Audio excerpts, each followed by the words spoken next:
जन धमाका न्यूज से। आजकल अग्निपथ योजना को लेकर युवकों में प्रदर्शन थमने का नाम नहीं ले रहा है। इसके अंतर्गत प्रभारी कोतवाली अशोक कुमार मिश्रा और चौकी प्रभारी कृष्ण प्रताप सिंह ने कई कोचिंग सेंटर या उन स्थानों पर वो गए जहां पर युवाओं की तैयारी का कार्य जारी है, जहां पर सेना भर्ती को लेकर युवाओं का अध्ययन करवाया जा रहा है। वहां पर जाकर पुलिस प्रशासन द्वारा अग्निपथ के संबंध में समझाने का कार्य किया गया, साथ ही उन्हें अफवाहों से दूर रहने के लिए कहा गया।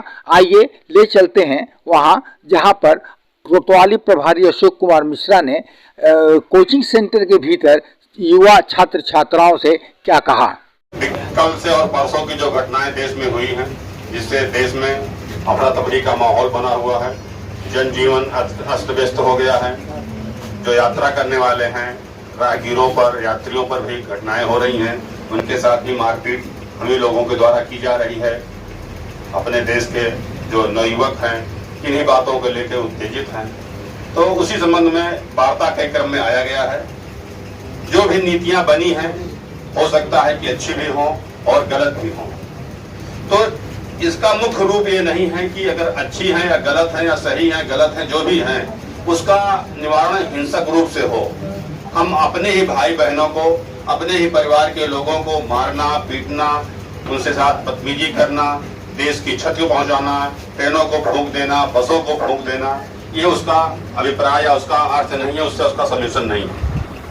इसी तरह से सेना की, रक्षा मंत्रालय की अन्य वेबसाइटें खुली हुई हैं, उसमें मांगा जा रहा है आप जो अपना सुझाव देना चाहते हैं अपना सुझाव दीजिएगा।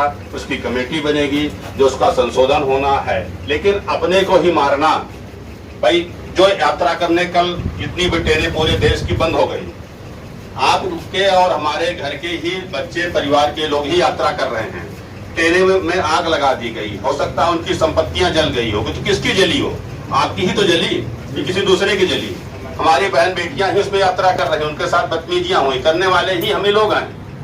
तो आप लोगों के बीच में आए हैं, किसी के द्वारा ऐसा कोई भ्रम पैदा किया जा रहा है, कुछ कहा जा रहा हो, कोई चीजें अनगढ़ रूप से आपको बरगलाया जा रहा हो, तो किसी के बातों पे मत आइए। हमारा देश है, हमारी संपत्ति है, अगर उसकी क्षति होगी तो उसका भी भरपाई हमको ही करना पड़ेगा। तो एक बुद्धिजीवी वर्ग का काम नहीं है। जैसे लोगों ने भ्रांतियां फैलाई हैं कि अब सेना की भर्ती नहीं होगी, ऐसा कुछ नहीं है। सेना की भर्तियां जो अस्थायी पद हैं वो पद रहेंगे, उनकी भर्तियां पूर्ण होंगी। जैसे पहले 100 वैकेंसी, अस्थायी वैकेंसियां 100 थी, तो अब वो 400 की भर्तियां करेंगे। 100 की भर्तियां थी तो 400 की भर्ती करेंगे। 400 में ट्रेनिंग देंगे, उनको 4 साल रखेंगे। नई पीढ़ी और पुरानी का समन्वय सेना में बना रहेगा। एक व्यवसायिक प्रतिबद्धता बढ़ेगी और उसमें से जो 400 में जो 100 सबसे अच्छे कैडेट होंगे, ट्रेनिंग देने के बाद 4 साल नौकरी के बाद जिनका परफॉर्मेंस, जिनका कार्य जो है सबसे उत्तम रहेगा, वो 100 लोगों को अस्थायी कर दिया जाएगा। किसी कोई भ्रांति होता, टिप्पणी भी कर सकते हैं, बोल भी सकते हैं। अगर उसमें से 400 की जो भर्ती हुई, जैसा कि आप सब देख सकते हैं, यह रेलवे स्टेशन यूसुफपुर गाजीपुर का है और यहाँ पे इतना सन्नाटा पसरा हुआ है, ना तो यात्री दिख रहे हैं ना तो कोई ट्रेन दिख रही है। यह स्थिति पूरे देश में बनी हुई है। अग्निपथ योजना के विरोध में युवाओं द्वारा इतना सरकारी संपत्ति को नुकसान पहुँचाया गया है कि यातायात अस्त व्यस्त हो गए हैं पूरे भारत में।